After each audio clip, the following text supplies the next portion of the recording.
कहानी के शुरू में हमें बताया जाता है कि दो भाइयों ने मिलकर एक स्कूल बनाया था, जहाँ पर एक तरफ अच्छाई सिखाई जाती थी और दूसरी तरफ बुराई। मतलब एक तरफ अच्छा जादू सिखाया जाता था और दूसरी तरफ बुरा जादू। इस स्कूल का नाम school for good and evil था। अब ये स्कूल जिन दो भाइयों का था वो आपस में अपने जादू से लड़ रहे थे, मगर यहाँ पर सिर्फ वो अपने जादू की प्रैक्टिस कर रहे थे। बाद में पता चलता है कि जो बुरे वाला भाई था, जिसके पास बुरा जादू था, वो असलियत में अपने अच्छे वाले भाई को नुकसान पहुंचाता है। ये वो जादू इस्तेमाल करता है जो नहीं करना चाहिए था। इसके पास खास किस्म का खून का जादू था, जिसका इस्तेमाल करके ये अपने भाई को बहुत नुकसान पहुंचाता है। और इसी लड़ाई में अच्छे वाला भाई बुरे भाई को ऊंचाई से नीचे गिरा देता है। अब इसके बाद हमें 2 साल बाद का वक्त दिखाया जाता है, जहां इंसानी दुनिया में सोफी नाम की लड़की अपने डैड और सौतेली माँ के साथ रहती थी। सोफी बहुत ज्यादा खूबसूरत थी। वो परियों की दुनिया में जाना चाहती थी, जहां जाकर वो प्रिंसेस बनना चाहती थी। उधर ही एक और लड़की रहती थी जो सोफी की बहुत अच्छी दोस्त थी, मगर ये बिल्कुल प्यारी नहीं थी। इसके बाल चुड़ैलों जैसे थे, इसीलिए शहर के सब लोग इसको चुड़ैल बुलाते थे। अब ये दोनों बिल्कुल अलग थी, मगर फिर भी इनकी दोस्ती बहुत गहरी थी। अब वो दोनों स्कूल जाती हैं, फिर वो किताबों वाली दुकान पर जाती हैं, जहाँ पर सोफी परियों और प्रिंसेस वाली किताब लेती है, जबकि उसकी दोस्त भूतों और चुड़ैलों वाली किताब लेती है। अब यहीं पर दुकानदार उसको उसी जादुई स्कूल की किताब देती है, जिसे देखकर सोफी उससे पूछती है कि ये स्कूल कहाँ पर है। वो दुकानदार कहती है, मैं नहीं जानती, शायद इस बारे में किसी को भी नहीं पता। ये या तो इसी दुनिया में होगा या फिर कहीं और सारी कहानियाँ भी इसी स्कूल से शुरू हुई थी, जो हम अक्सर किताबों में पढ़ते हैं, वो यहीं से लिखी जाती हैं। मगर सोफी की दोस्त यकीन नहीं करती। वो दुकानदार बताती है, कुछ सालों पहले हमारे गांव की लड़की को भी इसी स्कूल के मॉन्स्टर उठा कर ले गए थे, जिसका आज तक कुछ पता नहीं चला। अब सोफी उस स्कूल के बारे में इतना कुछ सुनकर ये वहाँ पर जाना चाहती थी। वो एक खत लिखती है और उसको एक पेड़ पर लगा देती है, जिसके नीचे वो अपना और अपनी दोस्त का नाम भी लिख देती है। अब ये इस बारे में अपनी दोस्त को भी बताती है, मगर सोफी की दोस्त उसको मना कर देती है। कहती है, सोफी तुम उधर जाकर क्या करोगी? मगर सोफी तो न जाने क्या सोच रही थी, वो उधर जाना चाहती थी। उसी दिन रात को सोफी उसी जगह पर आती है जहाँ पर उसने खत लिख कर लगाया था। उसका पीछा करते हुए उसकी दोस्त भी आ जाती है, मगर तभी उधर बहुत बड़ा मॉन्स्टर आकर सोफी को पकड़कर साथ ले जाता है। सोफी की दोस्त भी उसका पीछा कर रही थी, मगर तभी उधर बहुत बड़ा बाज आकर दोनों को पकड़कर ले जाता है। अब वो बाज सोफी को तो बुराई के स्कूल में और उसकी दोस्त को अच्छाई के स्कूल में छोड़ देता है। सोफी वहाँ के वुल्फ गार्ड से कहती है, मैं गलती से यहाँ पर आ गई हूँ और मुझे तो अच्छाई वाले स्कूल में जाना चाहिए था, मैं इतनी प्यारी भी हूँ। अब वो अंदर जाकर एक लेडी से शिकायत करती है, जो यहाँ की प्रिंसिपल थी। वो बताती है, हमारे बाज से कभी कोई गलती नहीं होती, जो जिस इंसान की जगह होती है उसको वहीं पर छोड़ता है। उधर सोफी की दोस्त अच्छाई वाले स्कूल में थी, जिसे देखकर वहाँ की कुछ लड़कियाँ उसका मजाक बनाती हैं। कहती हैं, तुम्हारे बाल बिल्कुल चुड़ैलों जैसे हैं और कपड़े तो देखो, हमें लगता है तुम गलती से यहाँ पर आ गई हो। तभी कुछ परियां आकर सोफी की दोस्त को वहाँ के प्रिंसिपल के पास लेकर जाती हैं। सोफी की दोस्त कहती है, मैं यहाँ पर नहीं आना चाहती थी, यहाँ पर तो मेरी दोस्त आना चाहती थी। जिस बात पर वो प्रिंसिपल कहती है, हमारे बात से कभी गलती नहीं हो सकती और नेवर यहाँ पर कभी नहीं आ सकते। अब यहाँ पर सोफी की दोस्त, जिसका नाम अगेता था, उसको नेवर का मतलब समझ नहीं आता। प्रिंसिपल बताती है, जो बच्चे बुराई के स्कूल में जाते हैं उन्हें नेवर कहा जाता है, क्योंकि वो कभी खुश नहीं रहते, और जो बच्चे अच्छाई के स्कूल में जाते हैं उन्हें एवर बुलाया जाता है, जो हमेशा खुश रहते हैं। अब सब बच्चों को एक हॉल में जमा किया जाता है, जहाँ पर अगेता ने बहुत भारी ड्रेस पहना हुआ था, जबकि सोफी ने बिल्कुल सादा काला ड्रेस पहना हुआ था। हालांकि उन दोनों की पसंद बिल्कुल अलग थी। यहाँ पर बुराई के स्टूडेंट सादा कपड़े पहनते थे, जबकि अच्छाई के स्टूडेंट बहुत ही प्यारे कपड़े पहनते थे। अब यहाँ पर जो अच्छे स्टूडेंट थे वो जादू दिखाते हैं। उधर ही यहाँ का प्रिंस भी आ जाता है। मगर इसको एक बुरा स्टूडेंट चैलेंज करता है और उसे नीचे गिरा देता है। तभी इसकी नजर सोफी और एगिता पर पड़ती है, मगर ये किसी दूसरी लड़की के पास जाकर बैठ गया था। अब यहाँ पर स्कूल के हेड आते हैं। ये वो ही हेड थे जिन्होंने अपने भाई को मार दिया था, जो बुरा था, जो हमने कहानी के शुरू में भी देखा था। प्रिंस भी इन्हीं का बेटा था। अब यहाँ पर ये सब स्टूडेंट से कहते हैं सबको दिल लगाकर पढ़ना होगा और अच्छे से नंबर लाने होंगे, और जो अच्छा होगा उसी के बारे में कहानी लिखी जाएगी और उसको इंसानों की दुनिया तक पहुँचाया जाएगा। मगर तभी एगिता और सोफी कहते हैं अगर कोई गलती से गलत जगह पर आ गया हो तो हेड कहता है नहीं, ऐसा नहीं हो सकता, हमारे से गलती नहीं हो सकती। ये कहकर वो यहाँ से चले जाते हैं। अब रात को एगिता अपनी दोस्त सोफी से मिलने इवल यानी बुरे स्कूल में आ रही थी। वहाँ पर ये दोनों स्कूल के प्रिंसिपल्स को बातें करती हुई सुनती है। उनके जाने के बाद तभी उधर बुराई के स्कूल का हेड आ जाता है, जो कह रहा था कि सोफी अब मेरी है। ये वो ही था जिसने बुराई का स्कूल बनाया था और उसके पास खून का जादू भी था, जो हमने कहानी के शुरू में देखा था। अब ये कैसे जिंदा था? इसके भाई ने तो इसे मार दिया था। ये हमें कहानी में आगे जाकर पता चलेगा। एगिता जब उधर आ गई थी तभी वो देखती है उधर सोफी को उसके साथ लड़कियां तंग कर रही थी और उसके बाल काटने की भी कोशिश करती हैं। मगर इधर सोफी अब खुद को बचाती है और उल्टा उस लड़की के साथ बहुत बुरा सलूक करती है। सोफी उधर अपनी दोस्त एगिता को देखती है। ये दोनों मिलकर अब स्टोरियन के पास जाती हैं, मगर उधर कोई भी नहीं था। उस कमरे में सिर्फ एक किताब और जादुई पेन था। अब उधर ही अच्छाई के स्कूल के हेड आ जाते हैं। इनको कहते हैं कि तुमसे पहले यहाँ पर कोई भी नहीं आया, तुम दोनों इतनी खास हो, फिर यहाँ से क्यों जाना चाहती हो? मगर सोफी कहती है मैं नहीं जाना चाहती, ये जाना चाहती है। मैं तो बस गलत स्कूल में आ गई हूँ, मुझे अपनी पुरानी जिंदगी बिल्कुल अच्छी नहीं लगती। एगिता सोफी को भी अपने साथ लेकर जाना चाहती थी। वो हेड से पूछती है क्या सिंड्रेला, स्नो वाइट, जितनी भी कहानियाँ हैं सब सच्ची हैं? वो कहता है हाँ बिल्कुल सब सच्ची हैं और वो सब यहीं पर पढ़ते थे। यहीं पर वो सोफी से कहता है अगर तुम अच्छे स्कूल में आने के काबिल होती, हमारा बास तुम्हें बुराई के स्कूल में नहीं भेजता। वो कहती है मैं अच्छी हूँ, प्यारी हूँ, यही चीज तो अच्छाई के लिए है। एगिता उसकी दोस्त कहती है उसके लिए सच्चा प्यार चाहिए। जब तुम ये ढूंढ लोगी तो तुम अच्छाई वाले स्कूल में आ जाओगी। ये सब बातें करने के बाद हेड उन दोनों को अब उनकी क्लासेस में भेज देता है। अब एगिता जब अपनी क्लास में थी तभी उसको लड़कियां कहती हैं अगर तुम टेस्ट में 3 बार फेल हो गई तो तुम्हें स्कूल से निकाल दिया जाएगा। वो खुश होकर कहती है क्या वाकई? वो कहती है निकालने का मतलब तुम्हें कोई मॉन्स्टर बना दिया जाएगा। जब टीचर आकर उसकी स्माइल हंसी का टेस्ट लेती है तो वो फेल हो जाती है। उधर सोफी का बदसूरती का टेस्ट हो रहा था जिसमें वो भी फेल हो जाती है। जब ये दोनों हॉल में मिलती हैं तो एगिता सोफी को राजा के बारे में बताती है, मगर उसका दिल तो यहाँ के प्रिंस पर आ गया था जो हेड का बेटा था। सोफी अपनी दोस्त को एक खत देती है और कहती है ये मेरी तरफ से प्रिंस को दे देना। अब जब एगिता जंगल की क्लास के लिए जा रही थी तो उधर ये सोफी का खत प्रिंस को देकर चली जाती है। अब जंगल की क्लास में उनका टीचर उनको बहुत ही खूबसूरत फूल दिखाता है जो असल में बहुत खतरनाक थे।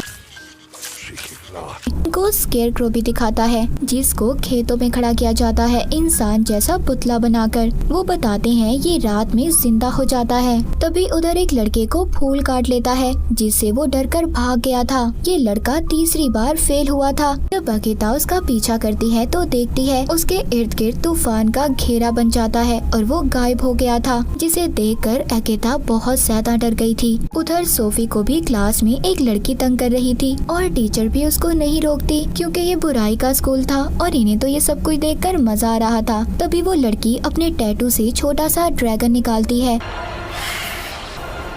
जो सोफी पर हमला कर देता है, उसे तंग करता है, उसे मारने की कोशिश करता है। सोफी कुछ नहीं कर पाती, बस अपनी जान बचाकर इधर उधर भाग रही थी। तभी वहाँ पर बहुत सारी मधुमक्खियाँ आ जाती हैं जो उस ड्रैगन को चिपक गई थी, जिस वजह से अब उस लड़की का दम भी घुटने लगता है जिसने ड्रैगन को सोफी के पीछे भेजा था। तभी सोफी उसको मना करती है। अब जो मक्खियाँ थी वो कोई और नहीं बल्कि बुराई का हेड था जिसके पास खून वाला जादू भी था। सोफी को प्रिंसिपल जल्दी उसे यहाँ से ले जाती है। वो पूछती है ये कौन था। वो अब हेड के बारे में बताती है, साथ ही ये भी कहती है कि तुम बहुत ताकतवर हो। पर सोफी कहती है मुझे ताकतवर नहीं बनना, मैं तो बस अच्छे स्कूल में जाना चाहती हूँ, मुझे तो बस अच्छे स्कूल में जाना है। जिसके बाद दूसरी तरफ हम अच्छाई की प्रिंसिपल को देखते हैं, जो सब स्टूडेंट को ये कह रही थी कि अच्छाई हमेशा बचाती है। तभी अकिता उस लड़के के बारे में पूछती है जो जंगल से गायब हो गया था। वो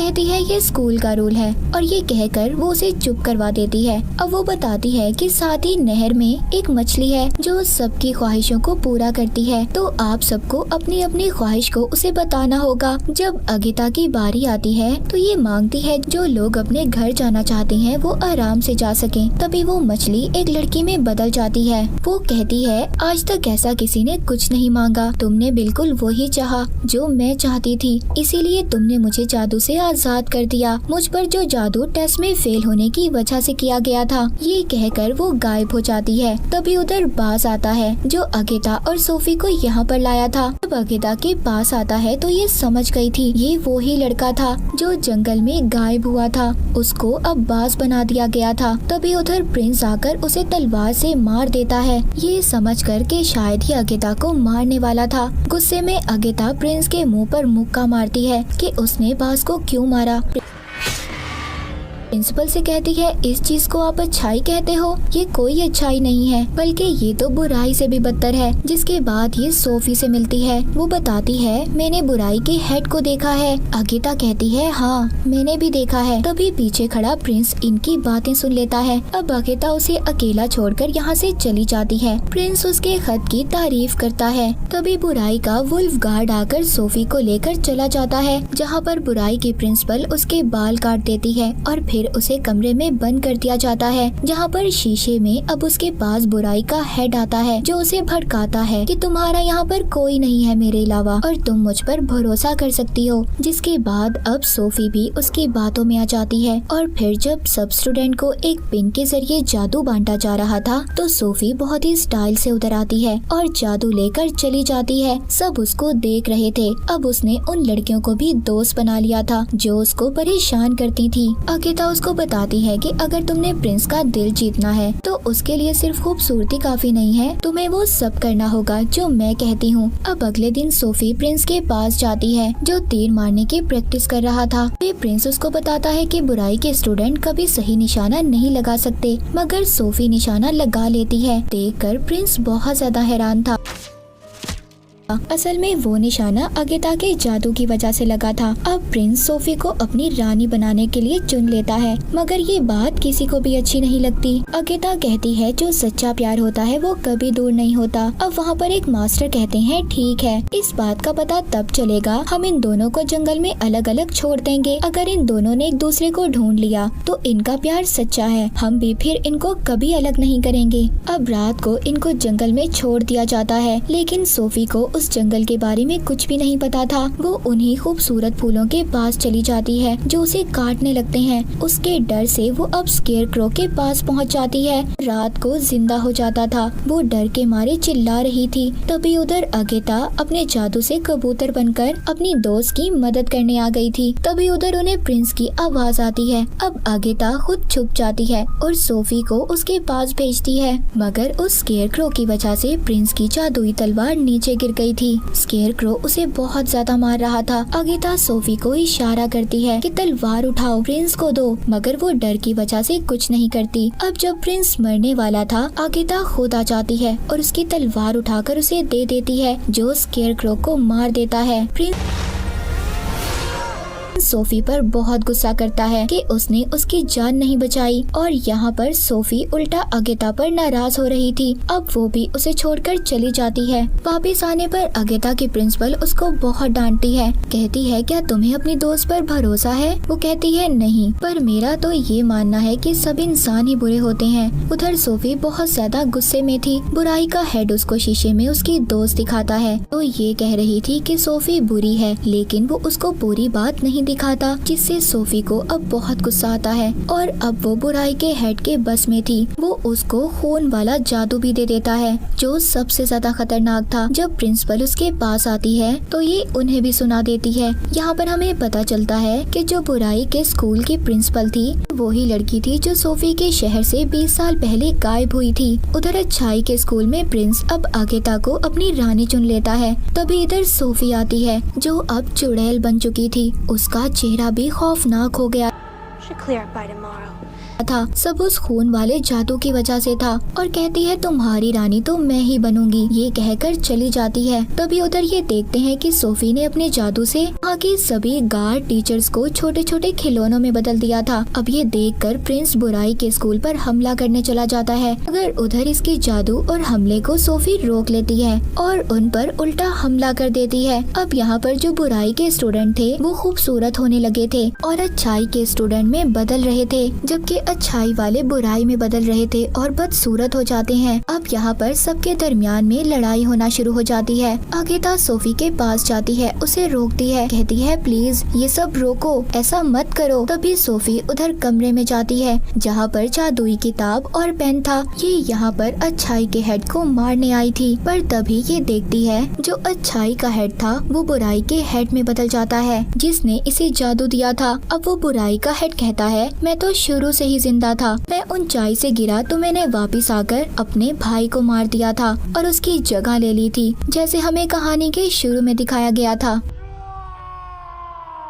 अब वहाँ पर ये सोफी को जैसे ही अपने काबू में करता है उधर सब कुछ तबाह होने लगता है। सोफी उसे कहती है इसे रोको, मैं ऐसा नहीं चाहती थी, मैं सबको मारना नहीं चाहती थी। तभी उधर अगेता आ जाती है। इस पर वो बुराई का हेड कहता है ये अब मेरी है, तुम इसको कहीं नहीं ले जा सकती। वो कहती है मेरे होते हुए तुम मेरी दोस्त को कुछ नहीं कर सकते। तभी बुराई का हेड उस पर जादुई पेन से हमला करता है, पर उसके आगे सोफी आ गई थी जो पेन उसे लग जाता है। अब क्योंकि सोफी और बुराई के हेड का जादू एक ही था, जैसे ही वो पेन सोफी को लगता है वो जख्मी हो जाती है और उनका जादू अलग हो जाता है। अब वहाँ पर प्रिंस भी आकर उसे मारने लगता है, मगर वो उल्टा उस पर हमला कर देता है जिससे प्रिंस भी दूर जाकर गिरता है। मगर सोफी अपने जादू से उसकी तलवार उसकी तरफ कर रही थी, जिसको अब कूदकर अगेता पकड़ लेती है और बुराई के हेड को मार देती है। अब सोफी भी मर गई थी, जिसे अगेता देखकर बहुत रोती है, लेकिन जब उसके आंसू उसके जख्म पर गिरते हैं तो वो दोबारा जिंदा हो जाती है, जिसे देखकर वो बहुत खुश होती है। अब इसके बाद वहाँ पर अच्छाई और बुराई दोनों के लोग मिल जाते हैं। वो सब एक दूसरे के साथ हंसी खुशी रहने लगे थे। तभी वहाँ पर जादू से एक रास्ता खुलता है जो उनके घर का रास्ता था। अगेता कहती है कि तुम सोफी प्रिंस के पास रुको, मैं घर जा रही हूँ, मगर वो कहती है नहीं,